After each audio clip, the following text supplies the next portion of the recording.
Big pass இந்த வாரமும் நாமினேஷன்ல ஒரு 11 பேரை எடுத்துட்டு வந்துட்டாரு. அதுலயும் ஒரு ஓட்ல 2 பேர் வந்து மாட்டிக்கிட்டாங்க. அதை பத்தியும் நம்ம பார்க்க போறோம்.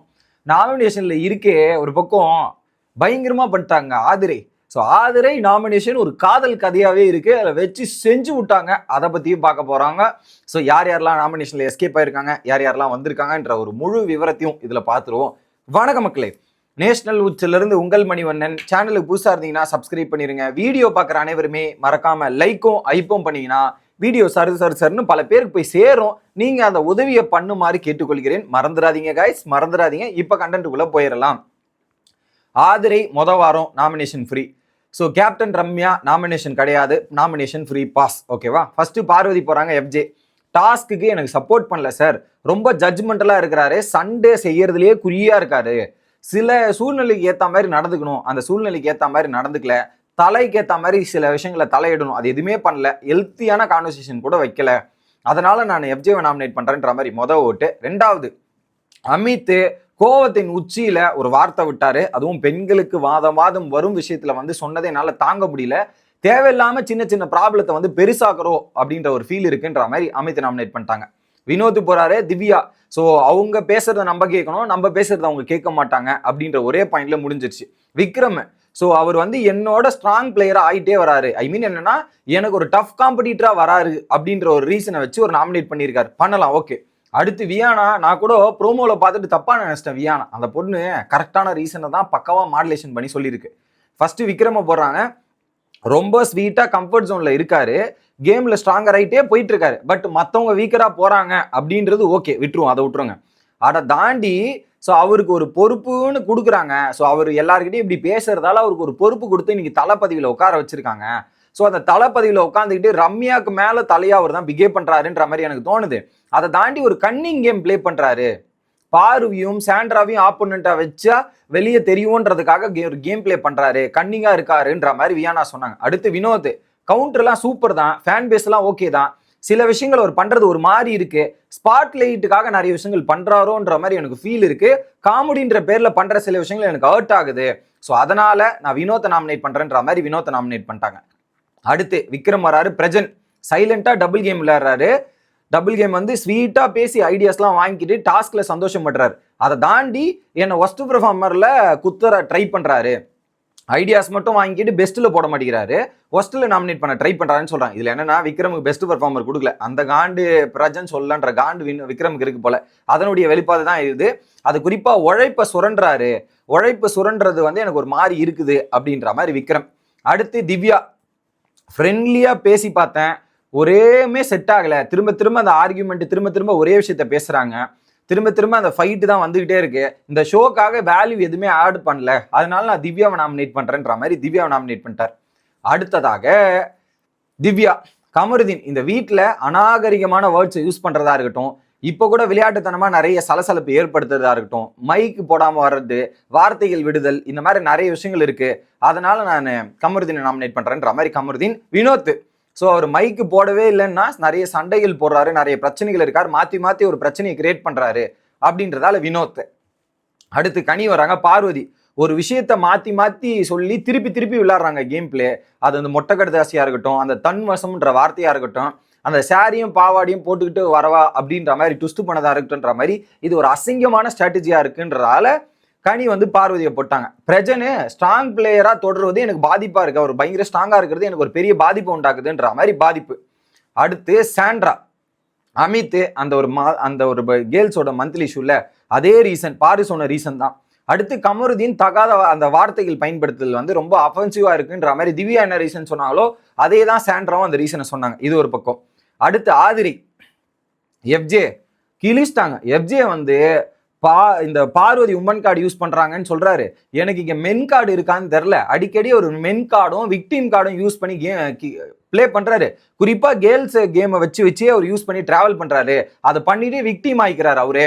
ஸோ மற்றவங்களை பயன்படுத்தி கேர்ள்ஸை பயன்படுத்தி ஒரு கேம் பிளே பண்றாருன்ற மாதிரி ஒரு பாயிண்ட் போடுறாங்க. ஸோ அந்த ஸ்ட்ராங் பிளேயர்ன்ற மாதிரி ப்ரொஜெக்ஷன் வைக்கிறாரு, ஆனா அது ஸ்ட்ராங் பிளேயர் இல்ல, அக்லி கேமா இருக்குன்ற மாதிரி போட்டு தள்ளிட்டாங்க. அது என்னமோ உண்மைதான், அவங்க சொன்ன பாயிண்ட்ல கன்சிடரேஷன் இருக்குன்றதான், விக்டிமைஸ் ஆகிக்கிறார் அவர், அவருக்கும் தப்பு இருக்கு, தப்பு இல்லாத மாதிரியே சொல்றாரு அப்படின்ற மாதிரி ஆயிக்கிறாருன்ற மாதிரி ஒரு பக்கம் ஆதிரை சொல்றாங்க. பட் இதுல என்னன்னா ஆதிரியோட பாயிண்ட் ஆஃப் வியூல எனக்கு எந்த ரீசன்ஸ் பிடிச்சிருக்குன்னா இதுல கொஞ்சம் முரண்பாடு இருக்கு, ஓகே அப்படின்ற மாதிரி விட்டுறலாம். அவருக்கும் ஒரு பங்கு இருக்குன்னு தான், இல்லைன்னு நம்ம சொல்ல முடியாது. ஆனா அடுத்து 2வது ரீசன் சொன்னாங்க பாருங்க, இதுக்கு தான் நான் ஃபயர் விட்டுனேன். கனிய எஃப்ஜே மற்றும் கனி பாண்டு அவங்களுக்குள்ள இருக்கிறதால எஃப்ஜே பண்ற தப்புகள் அவங்க கண்ணுக்கு பெருசா தெரிய மாட்டேங்குது. மற்றவங்களோட தப்பு ஸ்ட்ராங்கா அட்ரஸ் பண்ற கனி இவங்களோட தப்பு இன்னும் பெருசா ஸ்ட்ராங்கா அட்ரஸ் பண்ணிருக்கணும். மத்தது கூட லைட்டா தான் அட்ரஸ் பண்றாங்க, பட் இருந்தாலும் இது மறைக்கப்படுகிறதுன்னு சொன்னாங்கல்ல. கனியோட கேம் பாதிக்கிறதே எஃப்ஜேவால தான், அதுல மாற்றுக்கிறதே இல்ல. ஆணித்தனமா அந்த இடத்துல கனிய ஆதரி போட்டது சூப்பர். அதுல நான் லிட்டரலா அந்த ஒரு மூமெண்ட் என்ஜாய் பண்ணேன், சூப்பர். அடுத்ததாக பிரஜன் வந்து அமித் அந்த ஸ்கூல் டாஸ்க்ல நிறைய அந்த ஃபேமிலியா கனெக்ட் பண்ணிது, ஸ்ட்ரெஸ்ஸா இருக்கட்டும், அதுக்கப்புறம் பெண்களோட அந்த பிரச்சனை, இது எல்லாத்தையுமே பண்ணதான்றதால பிரஜன். ஸோ பார்வதி, சாண்ட்ரா, பிரஜன் இது எல்லாமே காமன் ரீசன். அதுக்கப்புறம் கமருதீன் வெறும் கவுண்டரு. இதுவும் பாத்தீங்கன்னா கமருதீனுக்கும் ஒரு காமன் ரீசனா வருது பாத்தீங்களா. திவ்யா, சாண்ட்ரா மற்றும் பிரஜன் இந்த 3 பேருமே இது எந்த அளவுக்கு ஒற்றுமையா இருக்குன்னு பாருங்க. ரீசன்ஸ் எல்லாமே சேமா இருக்கு. அடுத்து அரோரா போறாங்க. பார்வதி அவங்க ரொம்ப டிஸ்பரேட்டா இருக்காங்க. நான் அந்த வீட்டை விட்டு வெளியே போகணுன்றதுக்காக ரொம்ப டிஸ்பரேட்டா இருக்கிறாங்க, அதை விரும்புறாங்க. மற்றவங்களை இன்ஃப்ளூயன்ஸ் பண்ணி பர்சனலா ஓட்டு போட்டு பர்சனல் ரீசன்ஸ் வச்சு ஓட்டு போட்டு என்னை வெளியே அனுப்பணும்னு ட்ரை பண்றாங்க. ஸோ அதை அப்ரிஷியேட்டா, நான் நல்லா பண்ணாலும் அப்ரிஷியேட் வந்தாலும் என்னை வெளியேற்றுறதுலேயே அவங்க ரொம்ப குறியா இருக்காங்க, அதுவும் பர்சனலா இருக்காங்கன்ற மாதிரி அரோரா பார்வதிக்கு போட்டா. அதுக்கப்புறம் திவ்யா வந்து கிரிட்டிசைசஸை கேரி பண்ணிக்கிட்டே சின்ன விஷயத்தை பெருசாக்குறாங்கன்றதால திவ்யா. அடுத்து அமித் போய் வினோத் நாமினேட் பண்ண ட்ரை பண்றாரு. 3 வாட்டி பிக் பாஸ் ஆப்பர்ச்சுனிட்டி கொடுத்தும் பிக் பாஸ் கிட்ட பெரும் மொக்க மேல மொக்க தான் அமித் வாங்கினாரு.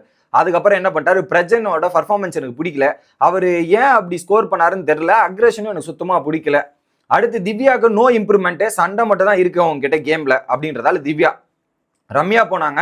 எஃப்ஜே ஃபர்ஸ்ட் வீக்ல இருந்த மாதிரி இப்ப இல்ல, அந்த அளவுக்கு இன்வால்மெண்ட் இல்ல, வேலிட் ரீசன். சுபிக்ஷா வந்து அவங்க அப்பாவோட கஷ்டத்தை பேசி மட்டும் தான் இங்க இருக்காங்க, அவங்க என்ன பண்ணாங்கன்னு தெரியல, அவங்க என்ன பண்ணாங்கன்னு சொல்லணும்ன்ற மாதிரி சொன்னாங்க. இது எனக்கு ஏதோ ஒரு ரீதியில பர்சனலா போச்சு, இந்த ரீசன் என்னால அக்செப்ட் பண்ணிக்க முடியல. அடுத்து கமருதீன் போய் திவ்யாவை மற்ற டேலண்ட் அவங்க ஷோகேஸ் பண்ணல, அந்த பொறுமையும் இல்லை அப்படின்றதா இருக்கட்டும். சாண்ட்ரா கிளாசிக்கல் டான்ஸரு, அவங்களோட பல திறமைகளை எக்ஸ்ப்ளோர் பண்ணணும், சுவாரஸ்யமே இல்லாத மாதிரி இருக்கு அப்படின்றதால சாண்ட்ரா. சுபிக்ஷா போயிட்டு எஃப்ஜே டாஸ்க் ஒழுங்கா பண்ணல, அது ஆணவமா இருந்தாரு அப்படின்ற மாதிரி போட்டு கொடுத்ததும் வேற மாதிரி. அதே மாதிரி கமருதீன் பிக்னிக் வந்த மாதிரி இருக்காருங்க, அந்த நோ இன்வால்மெண்ட் கமருதீனை பொறுத்தவரையும். கமருதீன் சபரி பார்வதி எமோஷனலா வச்சு மாத்தி கேமை ஸ்பாயில் பண்றதா இருக்கட்டும், அதை மனிப்புலேட் பண்ணியே கேம் விளையாடுறாங்க. எஃப்ஜே கையை கட் பண்ணிக்கிட்டு ஒரு பொண்ணை வேலை வாங்குறது பெருந்தப்புன்ற மாதிரி எங்க எஃப்ஜேக்கும் ஒரு போடு போட்டாப்பல. அடுத்து எஃப்ஜே போயிட்டு பார்வதி சண்டை மட்டும் தான் கேம், சண்டை போட்டு மட்டும் இந்த கேம் பிளே பண்ணலான்ற மாதிரி சில விஷயங்கள் சொல்லிட்டு இருந்தாங்க, அது எனக்கு சுத்தமா பிடிக்கல, 3 வாட்டி சொன்னாங்கன்றதால நாமினேஷன். அடுத்து சாண்ட்ரா எல்லா நேரமும் பேசிட்டு வீக்கெண்ட்ல வேற மாதிரி மாத்தி பேசுறாங்கன்றதால சாண்ட்ரா. இதுல என்ன ஆச்சு தெரியுமா, நாமினேஷன்ல திவ்யாக்கு 5 ஓட்டு, எஃப்ஜேக்கு 5 ஓட்டு, பார்வதிக்கு 4 ஓட்டு, விக்ரமுக்கு 2 ஓட்டு, சாண்ட்ராக்கு 2, பிரஜனுக்கு 3, கமருதீனுக்கு 4, கனிக்கு 1, சுபிக்ஷாக்கு 1, வினோத்துக்கு 2, அமித்துக்கு 3. கனி அண்ட் சுபிக்ஷா ஒவ்வொரு ஓட்டுல நாமினேட் ஆயிருக்காங்க. இப்ப கனி அண்ட் சுபிக்ஷா நாமினேஷன்ல வரலனா இந்த வாரம் டெஃபினெட்லி டபுள் எலிமினேஷன். சேனலுக்கு அவங்க நினைச்ச நபர்களை தூக்காம பாதுகாக்கிறதுக்கு தான் சுபிக்ஷாவும் எடுத்துட்டு வந்திருக்காங்க, கனியும் எடுத்துட்டு வந்திருக்காங்க. அவங்க பிரஜன் சாண்ட்ரான்றவங்க இந்த நாமினேஷன் லிஸ்ட்ல லாஸ்ட்ல வந்துருவாங்க. இந்த நாமினேஷன் லிஸ்ட்ல யார் லாஸ்ட்ல வருவான்னு யோசிச்சு பாருங்களேன்.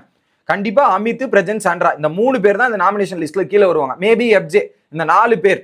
ஸோ இந்த 4 பேர்ல அவங்க யார் வேணாலும் மாறலான்றதால இந்த 2 பேரை உள்ள எடுத்துட்டு வந்துருவோன்ற மாதிரி எடுத்துக்கிட்டாங்க.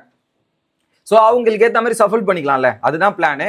எஸ்கேப் ஆனதுல வியானா, அரோரா, சபரி, ரம்யா அண்ட் ஆதிரி. ஆல்ரெடி நம்ம ப்ரோமோலயே கெஸ் பண்ணிட்டோம் அரோரா சபரி எஸ்கேப்ன்ட்டு. ஆனா வியானாவை நம்ம கெஸ் பண்ணல, ஆனா வியானாவும் எஸ்கேப் ஆயிட்டாங்க. இதுதான் இந்த வாரத்தோட நாமினேஷன் லிஸ்ட். 11 பேர் இந்த நாமினேஷன்ல வந்திருக்காங்க. இதுக்கு நடுவுல தூங்குறவங்களுக்கு பனிஷ்மெண்ட் ரம்யா எழுந்து நில்லுங்கன்ற மாதிரி பார்வதிக்கும் வியானாவுக்கும் ஒரு பனிஷ்மெண்ட் கொடுத்து நிக்க விட்டு கால் வலிக்குதுன்ற மாதிரி பிக் பாஸ் கிட்ட பார்வதி கேட்டிருந்தாங்க. இதுதான் தற்போதைய நாமினேஷன் முடிவுகள் மக்களே. Bye guys.